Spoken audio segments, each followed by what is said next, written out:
2, 1, 0.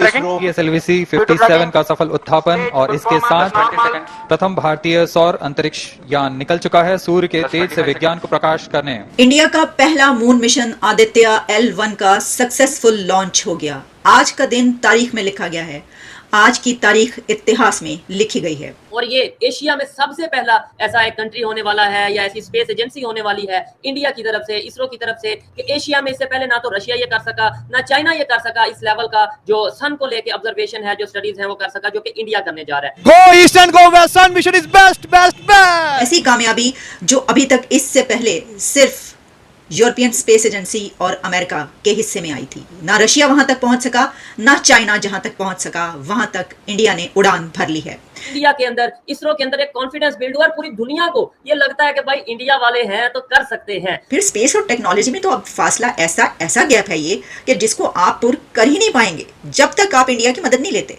जब तक आप उनकी साइंस और टेक्नोलॉजी से अपना इल्म हासिल नहीं करते। तरीके से इंडिया की तरफ से फर्स्ट अटेम्प्ट है तो मे बी ये क्लियर हो या ना हो, लेकिन मैं ये कहता हूं कि इसे जिस तरीके से उन्होंने जो सा वो इस मिशन को लेके चले हैं, इसको स्टार्ट किया है, ये अपने अंदर एक बहुत बड़ी कामयाबी है। दोनों के बीच, सन और अर्थ के बीच वो पॉइंट है लैग्रेंज 1 जहां पर कोई भी स्पेसक्राफ्ट मौजूद है, कोई भी मिशन मौजूद है तो उसको दोनों अपनी तरफ पुल नहीं कर पाएंगे। मतलब हिंदुस्तान के और अब सूरज चाचा भी हिंदुस्तान के हो गए।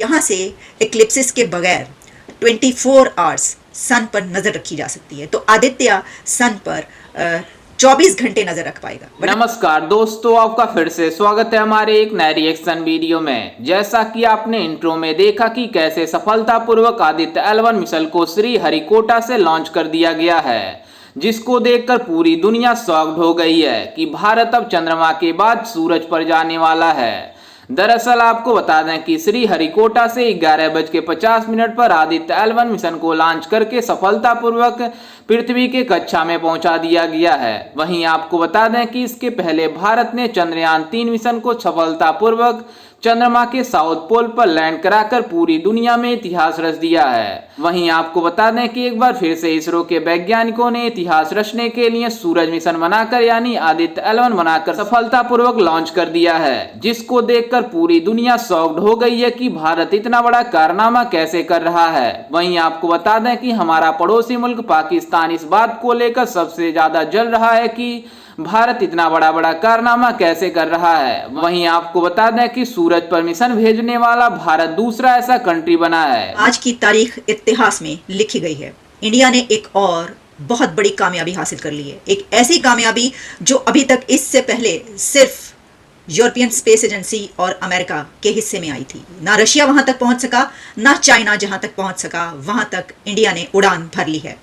इंडिया का सोलर मिशन, सन मिशन आदित्य L1 आज कामयाबी के साथ लॉन्च कर दिया गया।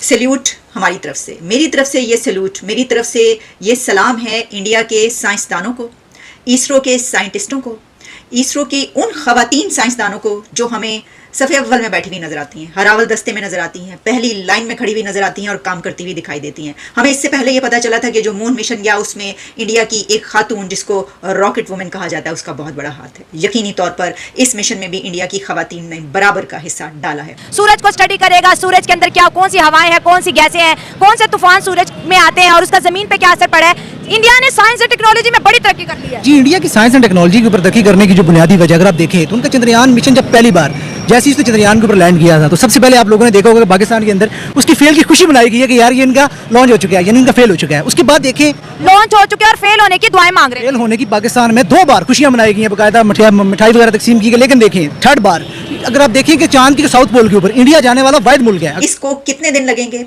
कहां पर इसने पहुंचना है और इसके रिजल्ट के तौर पर इंडिया पूरी यूनिवर्स के लिए क्या कुछ कर पाएगा। इस मिशन के रिजल्ट्स जो हैं वो सिर्फ इंडिया के लिए नहीं बल्कि पूरी दुनिया के लिए बहुत फायदेमंद साबित होंगे। आज सुबह श्री हरिकोटा जहां से मून मिशन रवाना हुआ था वहीं से आदित्य L1 रवाना हुआ और इससे पहले सोमनाथ जी जो कि हेड करते हैं इसरो को, उनकी तरफ से एक बड़ी लोगों को, अपनी आवाम को ये बताया गया था कि किस तरीके से ये मिशन लॉन्च किया जाएगा। इंडिया इसमें पहुंचने वाला, जो लोग ये कह रहे हैं कि तीसरा मुल्क इस तरीके से कि पहले अमेरिका और इसके अलावा जो यूरोपियन स्पेस एजेंसी है, जापान ने ऑर्बिटल मिशन कोई नहीं भेजा, इसलिए सिर्फ अमेरिका और यूरोपियन स्पेस एजेंसी की बात की जाती है।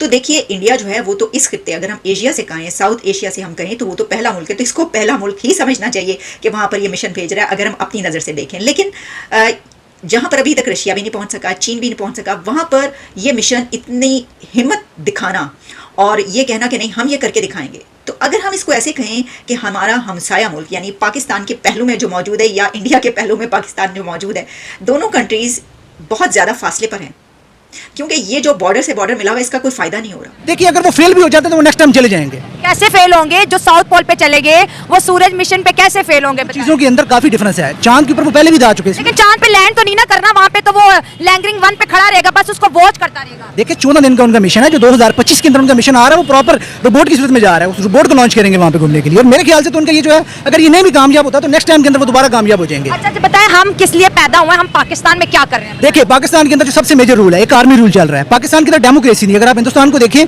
तो वो दुनिया का दूसरा सबसे बड़ा डेमोक्रेटिक मुल्क है अमेरिका के बाद।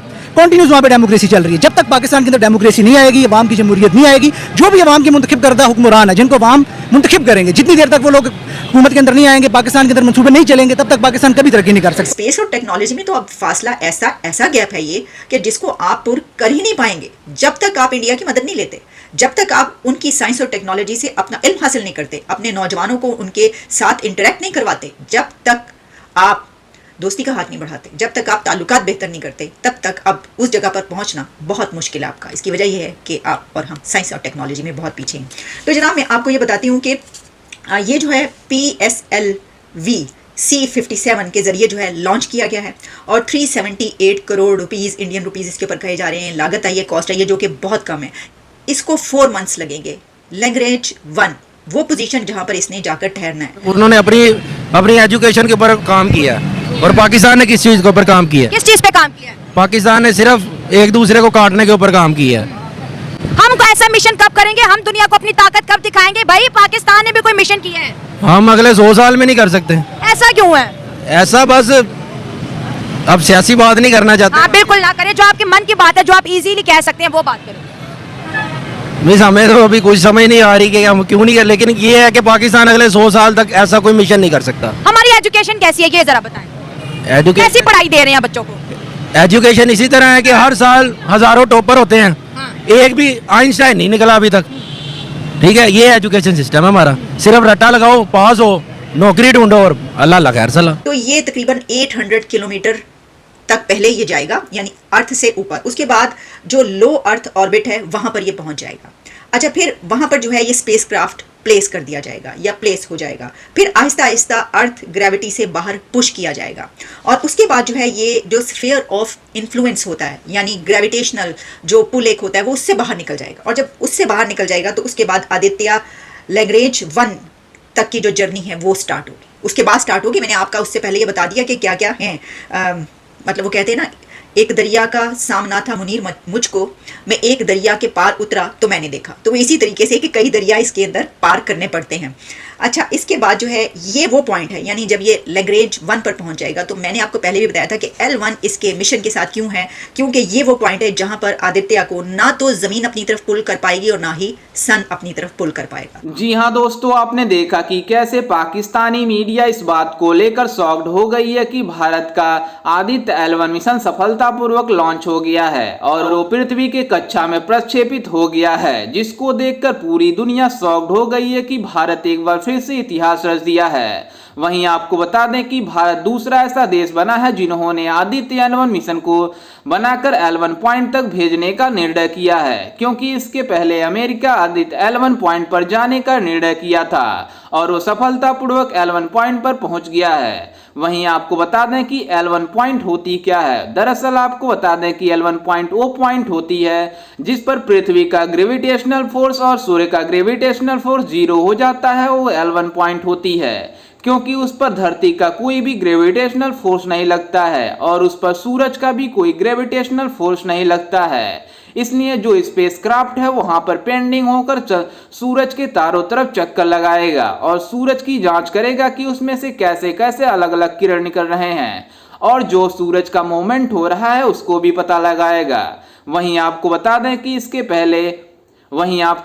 कि इसके पहले सोवियत यूनियन अमेरिका ही केवल L1 पॉइंट पर पहुंचा है और जो हमारा आदित्य L1 मिशन है वो सूरज का चक्कर लगाते हुए बिना इक्लिप्स के सूरज को 24 घंटा लगातार देख सकता है। वहीं आपको बता दें कि L1 पॉइंट ऐसा पॉइंट होता है जिससे हम बिना इक्लिप्स के पूरी तरह से 24 घंटा हम सूरज को देख सकते हैं। दरअसल आपको बता दें कि ऐसा कारनामा करने वाला भारत दूसरा ऐसा देश बनने जा रहा है। वहीं आपको बता दें कि सोवियत यूनियन और चाइना जैसे बड़े बड़े देश भी वहां पर नहीं पहुंच पाए हैं और भारत वहां पर पहुंचने जा रहा है। वहीं आपको बता दें कि ये हमारा आदित्य L1 मिशन लगभग 125 दिनों में वो L1 पॉइंट पर पहुंच जाएगा और जब L1 पॉइंट पर पहुंचेगा तो भारत इतिहास रच देगा, क्योंकि इसके पहले भारत चंद्रयान 3 मिशन को सफलतापूर्वक चंद्रमा के साउथ पोल पर लैंड कराकर इतिहास रचा था और वहां पर अलग अलग एलिमेंट का खोज भी कर रहा है, जिसको देखकर पूरी दुनिया शॉक्ड हो गई है।